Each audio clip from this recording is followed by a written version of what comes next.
In March this year, I logged onto Twitter to find an almighty row being waged about the future of Dartmoor.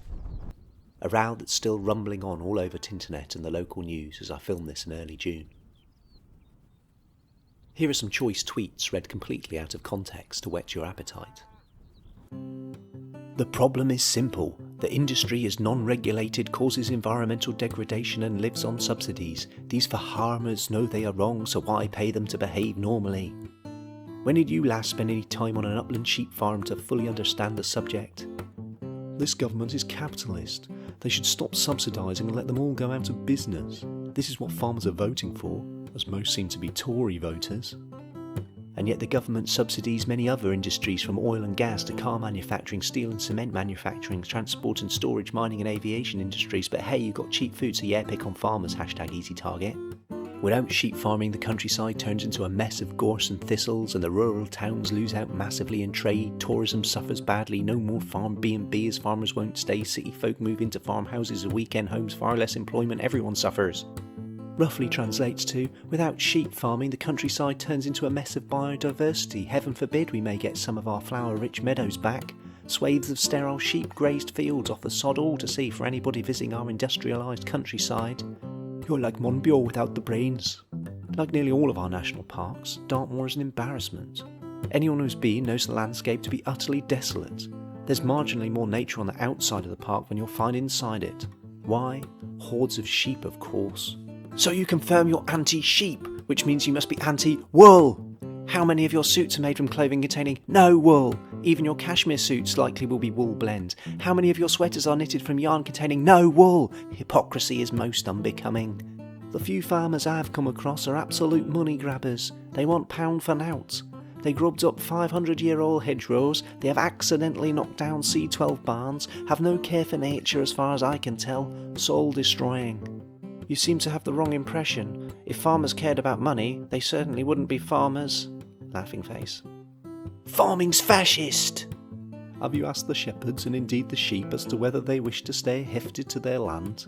It is more than just income, it's a generations-long attachment to the land, a culture, a community and a way of life.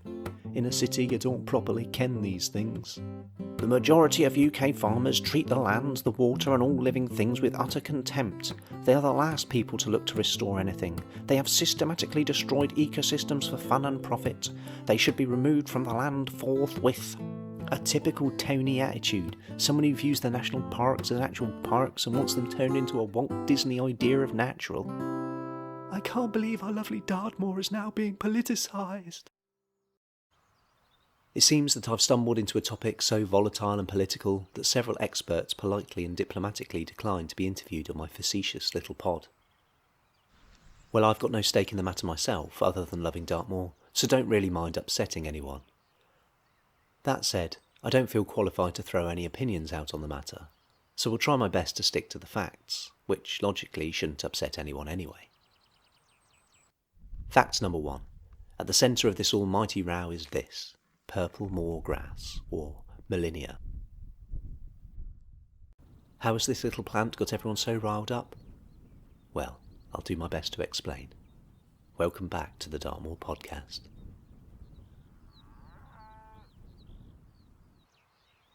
Any place which needs to provide for differing interests is bound to run into conflicts once in a while. In the words of Lydgate and later Lincoln, you can please some of the people all of the time, you can please all of the people some of the time, but you can't please all of the people all of the time. In theory, this should mean that you also can't displease all of the people all of the time, but Dartmoor has somehow managed this. The farmers are scraping out a subsistence among the hills in a job that seems increasingly impossible to sustain. The environmentalists bemoan the declining habitats and lack of biodiversity. Those who manage the moor have had to deal with increasing fire risks and flooding as weather events become more extreme. And even the casual moor user, the tourists, wild campers, boulderers and hikers would have to admit, I feel, that even though there is an eerie beauty to the stark and empty plains of the high moor, it could be something, well, more. The one thing I expect everyone can agree on is that Dartmoor isn't at its best. It's a shadow of its perceived idyllic past and a million miles away from fulfilling its future potential. Now, Before I started researching this episode and looking a bit more deeply at the problems and potential solutions, I was guilty of thinking what I expect a lot of nature-loving Dartmoor obsessives think. Sod the farmers and their livestock who annihilate every shoot of new growth before it gets a chance at life. Get rid of them and Dartmoor will regenerate into a beautiful temperate rainforest bursting with life and biodiversity.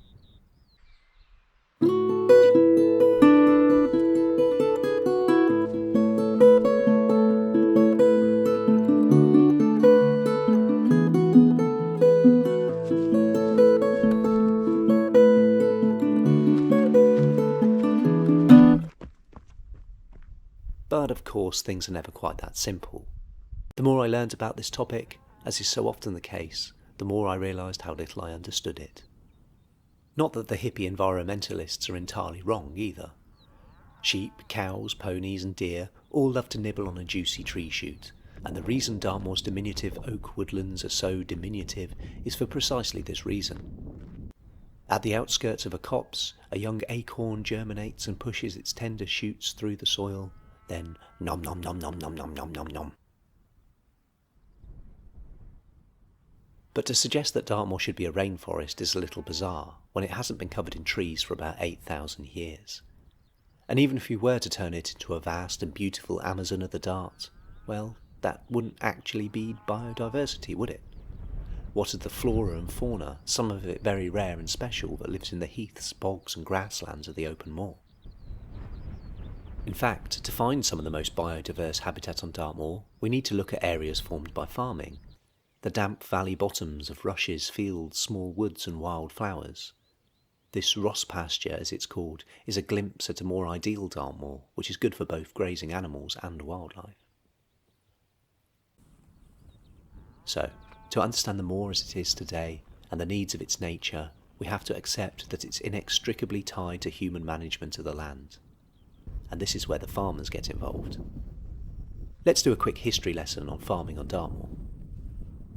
By about 2000 BC, in the Bronze Age, when people were living in these huts and hitting each other with sticks, Dartmoor was already deforested. 4,000 years ago, these tribes were already farming on Dartmoor. Probably a seasonal system of herding cattle out onto the plains to graze in the summer months, then retreating to the more sheltered moorland fringes in the winter. After a couple of thousand years or so, a period of bad climate seems to have rather literally put a dampener on events, with farming decreasing until medieval times.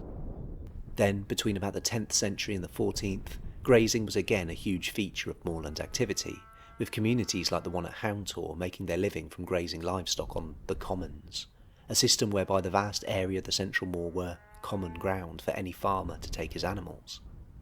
The common system is still in use today, and as we'll get to, is at the centre of the current kerfuffle. Some more rain and a cheeky plague later, we find ourselves in the Victorian era, where farmers began to form new takes around the edges of the moor, essentially walling off parts of the moor into enclosures for their animals and improving the land to be more fertile and profitable. This again changed the landscape and ecology of the moor.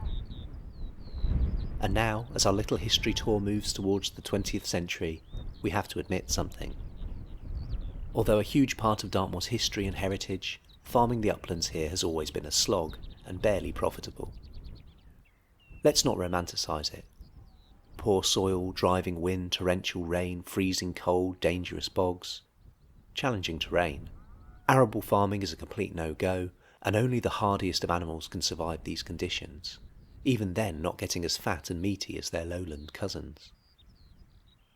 Dartmoor is a place of marginal upland farming, meaning that it's not something you go into to make your fortune. Any profits aren't generally made from wool or meat or dairy, but by using the commons as a breeding ground for animals before selling them on to less insane farmers who live in more sensible places.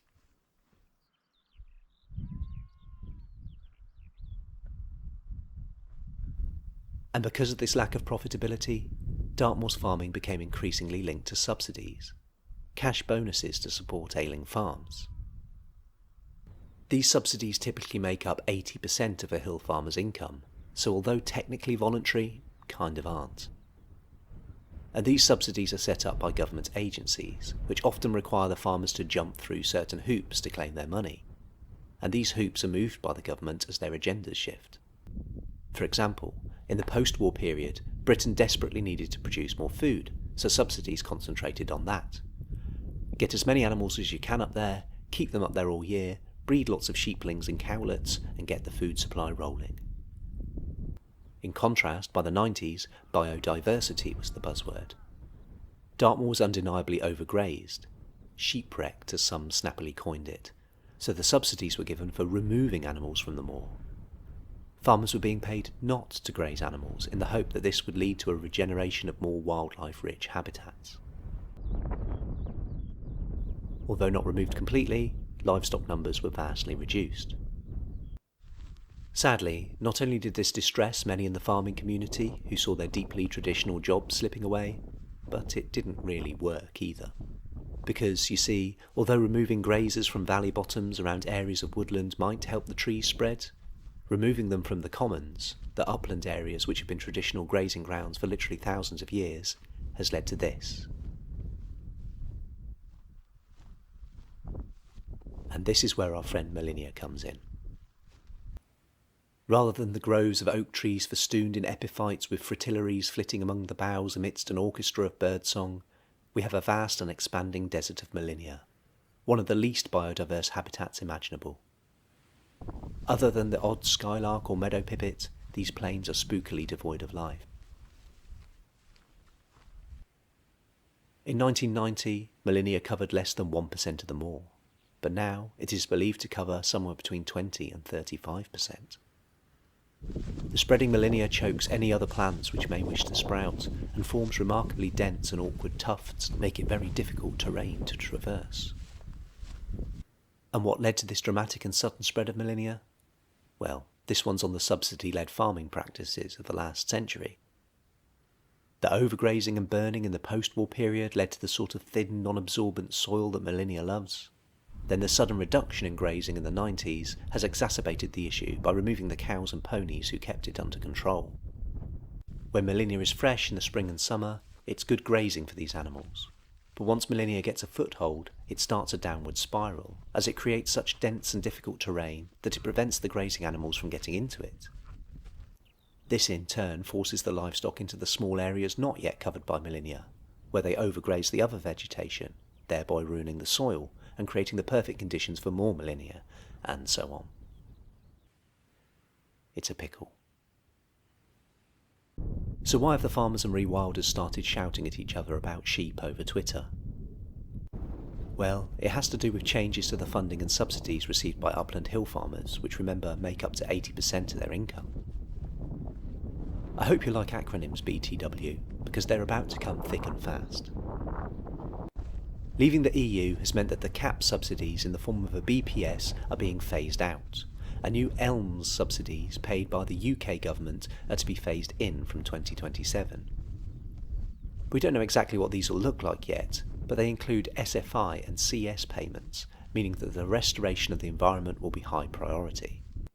Now, in the transition between BPS and ELMS, Dartmoor's farmers apply to NE, who manage the Dartmoor SSSI for their funding in the form of a HLS scheme. A recent review showed that NE's management of the Dartmoor SSSI had been a failure, and that almost all areas of the moor under their stewardship had got worse, largely thanks to that Molinia. Things were going to have to change.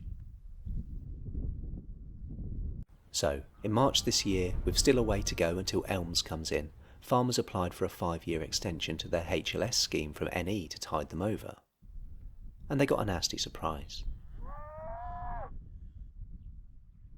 The extension to their HLS funding would only be granted if the following conditions were met. Summer grazing must be at least 50% cattle and ponies as opposed to sheep, and in the winter there must be no grazing at all. A bit of a shock. Obviously the farmers kicked off, especially those who relied heavily on sheep. If Natural England had made such a mess of things in the past, why should they listen to them now? This was an example of naive rewilders interfering in their traditional trade.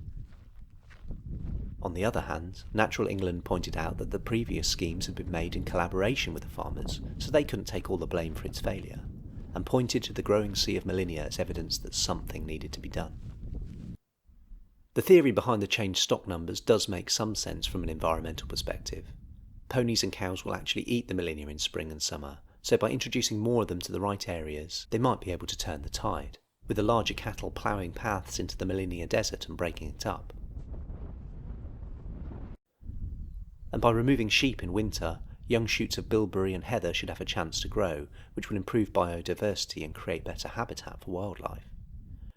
It's about getting the right amount and right type of grazers in the right places at the right time, which is of course easier said than done, especially out on the commons where the livestock wander where they will.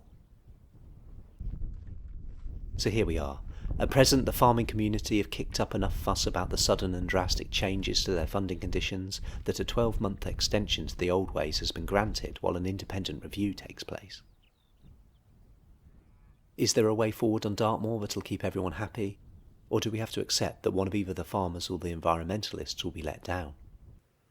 Can the spreading Millennia Desert be stopped in its tracks, or are we doomed to be covered in a sea of silent grass? Leave a civilised comment below and let's see if we can't start some reasoned debate. I've almost certainly got something wrong on this complex topic too, so do let me know politely if I've made a mistake. My final thought on the matter, I hope, is to find the common ground.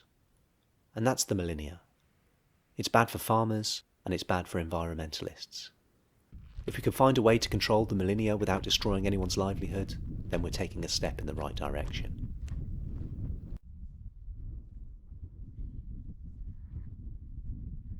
Thanks for listening, everyone. See you next time.